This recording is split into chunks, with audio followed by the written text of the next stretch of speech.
وقالت طائفتم، اب ایک بڑی سازش کا ذکر ہو رہا ہے کہ جو انہوں نے کی تھی مسلمانوں کے خلاف اور محمد رسول اللہ کو ناکام بنانے کے لیے۔ اس سازش کا پس منظر کیا تھا کہ چونکہ صورتحال یہ آ چکی تھی دنیا کے سامنے کہ جو ایک مرتبہ دائرہ اسلام میں داخل ہو جاتا تھا، اب چاہے اسے مار دیں، اسے پیٹیں، اسے بھوکا رکھیں، اسے سزا دیں، جو بھی ٹارچر کریں، واپس نہیں آتا۔ تو دھاک بیٹھ گئی نا کہ اسلام کے اندر کوئی ایسی کشش ہے، اسلام کے اندر کوئی ایسی حقانیت ہے، کوئی ایسی مٹھاس ہے کہ ایک آدمی بڑی سے بڑی قربانی دینے کو تیار ہے ایک دفعہ اسلام قبول کرنے کے بعد، اسلام کو سے دستبردار ہونے کو تیار نہیں۔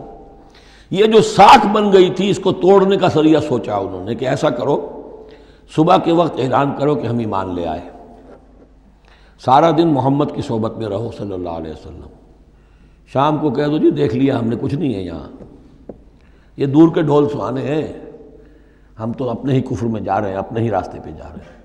اب اس سے یقیناً کچھ لوگ سمجھیں گے کہ انہوں نے سازش کی ہوگی، کچھ لوگ سمجھیں گے کہ بھائی بڑے متقی لوگ تھے، بڑے خشوع و خضوع کے ساتھ آئے تھے، بڑے اعلان کے ساتھ شان کے ساتھ انہوں نے کلمہ کہا تھا اور ایمان قبول کیا تھا، پھر دیکھو سارے دن حضور کی محفل میں بیٹھے رہے ہیں، کچھ نہ کچھ تو دیکھا ہی ہوگا نا آخر، ایسے کیسے یہ لوگ چلے گئے؟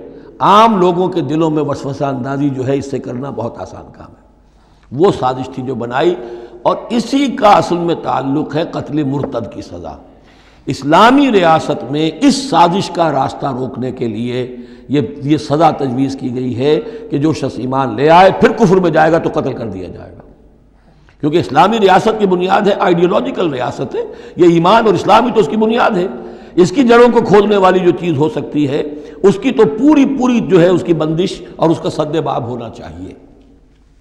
وقالت طائفۃ من اہل الکتاب آمنوا بالذی انزل علی الذین آمنوا وجہ النہار، اور اہل کتاب کے گروہ نے یہ طے کیا ایمان لاؤ اس چیز پر جو نازل کی گئی ہے ان اہل ایمان پر صبح کے وقت، دن چڑھے، وکفروا آخرہ، اور کفر کر دو، اعلان کفر کر دو دن کے آخر میں، لعلہم یرجعون، شاید ان میں سے بھی کچھ لوٹ آئیں، اندر سے جا کے کچھ لوگوں کو تو گھسیٹ لائیں گے ہم کہ وہ جو ہے وہ بھی اسلام کو چھوڑ دیں، اور مشتبہ ہو جائے معاملہ، ان پر وسوسہ پیدا ہو جائے۔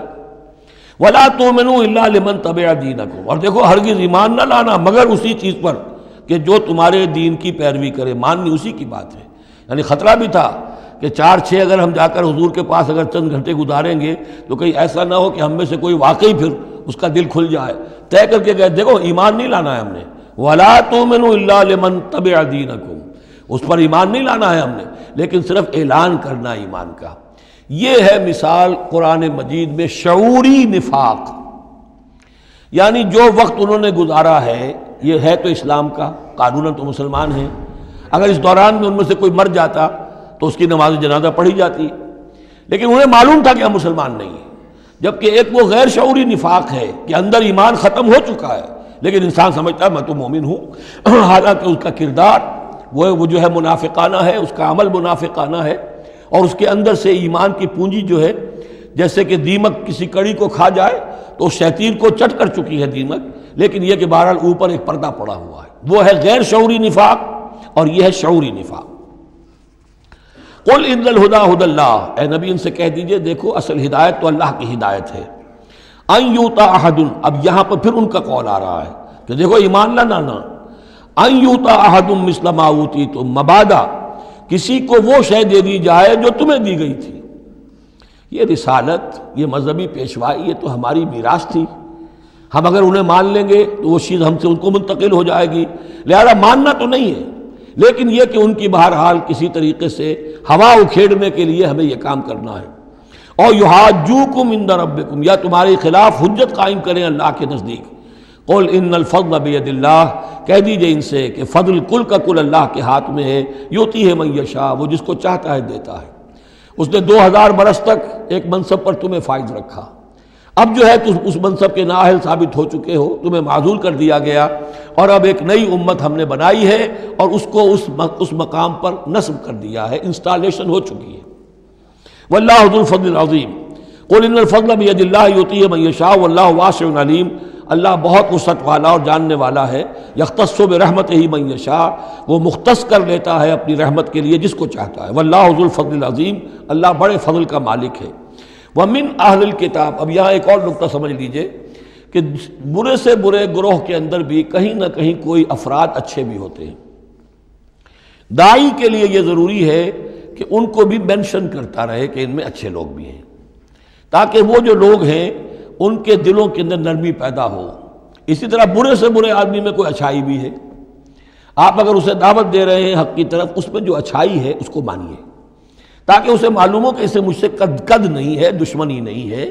جو میری بات واقعی اچھی ہے اس کو تو یہ تسلیم کر رہا ہے، لیکن جو بات غلط ہے اس کو رد کر رہا ہے. تو یہ دعوت کا اور تبلیغ کا بہت اہم حصہ ہے. اگر آپ ٹوٹلی نگیٹ کر دیں گے تو وہ بھی کہے گا کہ یہ بھی اندھا بہرا ہے تو میں بھی اندھا بہرا رہوں، یہ میری اچھائی کو بھی نہیں دیکھ سکتا، صرف میری برائی نظر آ رہی ہے. اور اگر وہ سمجھے کہ میری برائی کی بھی صحیح نشاندہی کر رہا ہے، جو میری اچھائی ہے اس کو بھی مان رہا ہے، تو اس کا دل کھلے گا، وہ آپ کی بات سنے گا. وَمِنْ أَهْلِ الْكِتَابِ مَنْ إِنْ تَأْمَنْهُ بِقِنْطَارٍ، اہل کتاب میں سے ایسے بھی ہیں کہ اگر ان کے پاس تم امانت رکھوا دو ڈھیروں مال، یؤدِّهِ إِلَيْكَ، وہ تمہیں پورا پورا واپس کر دیں گے. امانت دار ان میں موجود ہیں. وَمِنْهُمْ، اور ان میں سے ایسے بھی ہیں مَنْ إِنْ تَأْمَنْهُ بِدِینَارٍ، ان کے پاس اگر ایک دینار بھی امانت رکھوا دو، لا یؤدِّهِ إِلَيْكَ، وہ تمہیں واپس نہیں کرے گا، ادا نہیں کرے گا تمہیں، الا ما دمت علیہ قائما، الا یہ کہ تم اس کے سر کے اوپر کھڑے ہو جاؤ، مسلط ہو جاؤ، تب تو دے دے گا ورنہ نہیں دے گا. اچھا، یہ ہے ان کے اکثر کا کردار. لیکن جو بھی تھوڑے بہت تھے ان میں ان کی اچھائی کا بھی ذکر کر دیا. اور بالفعل اس قسم کے کردار کے لوگ جو ہیں وہ عیسائیوں میں تھے، یہودیوں میں تو نہ ہونے کے برابر تھے. لیکن اہل کتاب کا مسئلہ ہو رہا ہے تو اس میں یہ دونوں گروپ موجود ہیں. ذالک بانہم، اور یہودیوں میں یہ کردار کیوں آ گیا ہے، کیوں بے ایمانی خیانت کیوں آ گئی؟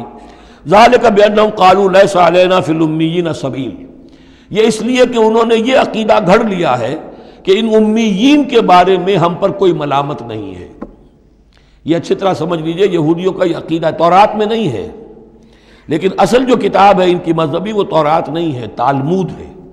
یوں سمجھیے کہ تورات تو ہے ام الکتاب ان کی جو بھی ہے، لیکن جو ان کا ساری شریعت ہے، جو ان کے ضوابط ہیں، قوانین ہیں، قواعد ہیں، عبادات کی تفاصیل ہیں، وہ سب ہیں تالمود میں.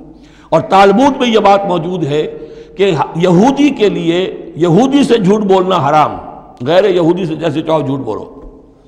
یہودی کے لیے کسی یہودی کا مال ہڑپ کرنا ناجائز حرام، غیر یہودی جنٹائلز اور گوئمز ان کا مال جس طرح چاہو دھوکے سے، بائی ہوک بائی کروک، جس طرح چاہو ہڑپ کرو.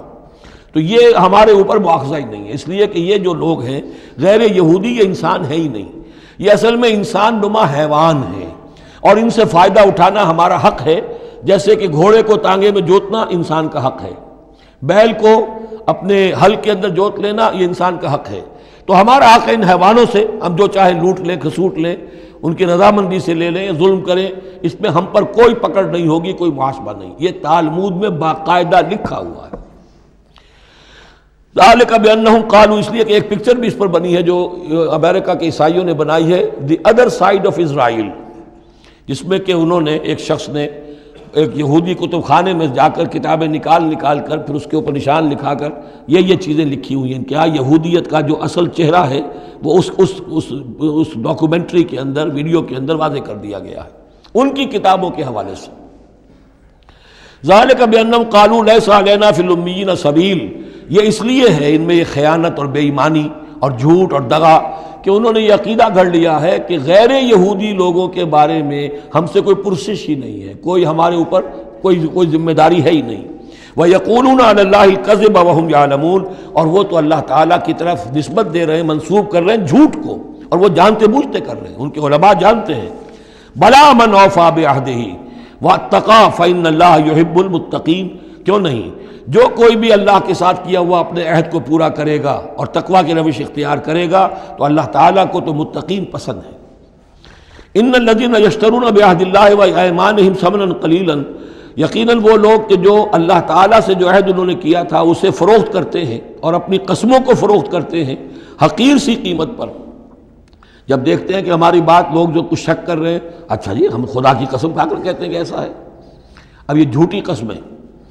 ثمنا قلیلا اولئک لا خلاق لهم فی الآخرہ، یہ وہ لوگ ہیں کہ جن کے لیے کوئی حصہ نہیں ہے آخرت میں. ولا یکلمہم اللہ، نہ اللہ ان سے کلام کرے گا. ولا ینظر الیہم یوم القیامہ، اور نہ ان کی طرف نگاہ کرے گا قیامت کے دن. ولا یزکیہم، نہ ان کو پاک کرے گا. یہ بھی سورہ بقرہ میں تقریباً پورا مضمون آ چکا ہے. ولہم عذاب علیم، ان کے لیے دردناک عذاب ہے. وَإِنَّ مِنْهُمْ لَفَرِيقًا يَلْوُونَ أَلْسِنَتَهُم بِالْكِتَابِ، اور ان میں سے ایک گروہ ایسا بھی ہے جو اپنی زبان کو توڑتا مروڑتا ہے کتاب کو پڑھتے ہوئے. وہ الفاظ کو ذرا سا ادھر ادھر مروڑ کر معنی اور پیدا کر لیتے تھے. ان سے کہا گیا حتہ کہو تو ہنتا بنا دیا، بجائے اس کے کہ اللہ ہماری گناہ جھاڑ دے، ہمیں گیہوں دے. انہوں نے کہا کہنا ہے تم نے سمعنا واطعنا، سمعنا وعصینا، تو وہ اسی طریقے کا معاملہ وہ کرتے تھے. تورات کو پڑھتے ہوئے بھی جب دیکھا کہ جو سائل آیا ہے وہ فتویٰ مانگ رہا ہے، اس کی پسند کچھ اور ہے، تو الفاظ کو توڑ مروڑ کر پڑھ کر کہہ دیا کہ دیکھو یہ کتاب کے اندر موجود ہے.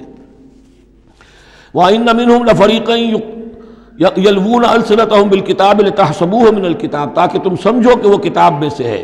وَمَا هُوَ مِنَ الْكِتَابِ، وہ کتاب میں سے نہیں ہوتا. وَيَقُولُونَ هُوَ مِنْ عِنْدِ اللَّهِ، اور وہ کہتے ہیں یہ اللہ کی طرف سے ہے. وَمَا هُوَ مِنْ عِنْدِ اللَّهِ، جبکہ وہ اللہ کی طرف سے نہیں ہوتا. فَوَيْلٌ لِّلَّذِينَ يَكْتُبُونَ بِأَيْدِيهِمْ، یہ پڑھ چکے ہیں سورہ بقرہ کے اندر بھی کہ وہ لوگ کہ جو اپنے ہاتھوں سے لکھتے ہیں کہتے ہیں کہ اللہ کی طرف سے ہے. وَيَقُولُونَ عَلَى اللَّهِ الْكَذِبَ وَهُمْ يَعْلَمُونَ، وہ اللہ پر جھوٹ تہمت باندھتے ہیں جانتے بوجھتے. مَا كَانَ لِبَشَرٍ أَن يُؤْتِيَهُ اللَّهُ الْكِتَابَ وَالْحُكْمَ وَالنُّبُوَّةَ، کسی انسان کا یہ کام نہیں ہے، کسی انسان کے شایع نشان نہیں ہے کہ اللہ تعالیٰ نے تو اس کو کتاب دی ہو، حکمت دی ہو، نبوت دی ہو. ثم یقول للناس کونوا عبادا لی من دون اللہ، پھر وہ لوگوں سے کہنے لگے کہ میرے بندے بن جاؤ اللہ کو چھوڑ کر. یہ اشارہ ہو رہا ہے اب نصرانیوں کی طرف کہ تمہارے طرف ہم نے رسول بھیجے، عیسیٰ ابن مریم کو ہم نے بھیجا، انہیں کتاب دی، ان کو حکم دیا، ان کو حکمت دی، نبوت دی، معجزات دیے، اور انہوں نے تو یہ اس کا کوئی امکان نہیں کہ وہ یہ کہتے کہ مجھے بنا لو اللہ کے سوا اپنا معبود. ما كان لبشر ان يؤتيه الله الكتاب والحكم والنبوة ثم يقول للناس كونوا عبادا لي من دون الله ولكن كونوا ربانيين بما كنتم تعلمون الكتاب وبما كنتم تدرسون. وہ تو یہی کہے گا، اور یہی کہا کہ حضرت عیسیٰ نے کہ اللہ والے بنو، اللہ کی بندگی کرو، ربانی بن جاؤ، اللہ والے بن جاؤ اس چیز کے سبب کہ جو تم سکھلاتے ہو، دوسروں کو تعلیم دیتے ہو. اتامرون الناس بالبر وتنسون انفسکم وبما کنتم تدرسون، اور جو کچھ تم خود بھی پڑھتے تھے. یہ پڑھنا پڑھانا دین کا، سیکھنا سکھانا، تعلیم و تعلم قرآن، تعلیم و تعلم حدیث، تعلیم و تعلم فقہ، یہ اس لیے ہونا چاہیے کہ لوگوں کو اللہ والے بنایا جائے، نہ یہ کہ اپنے بندے بنا کر اور ان سے نذرانے وصول کر کے ان کا استحصال کیا جائے. ولا یامرکم ان تتخذوا الملائکۃ والنبی اربابا، وہ کبھی بھی تمہیں اس بات کا حکم نہیں دے گا کہ تم فرشتوں یا انبیاء کو رب بنا لو. فرشتوں کو رب بنایا مشرکین مکہ نے، فرشتوں کے نام پر اپنی وہ مورتیاں انہوں نے بنائی، لات عزا منات، اور انہوں نے ایک نبی کو اپنا رب بنا لیا. ایامرکم بالکفر بعد اذ انتم مسلمون، تو کیا وہ ایسا بندہ اللہ کا جس کو اللہ نے نبوت سے سرفراز کیا ہو، کیا تمہیں وہ کفر کا حکم دے گا جبکہ تم مسلم ہو چکے ہو، تم نے فرما برداری اختیار کر لی ہے.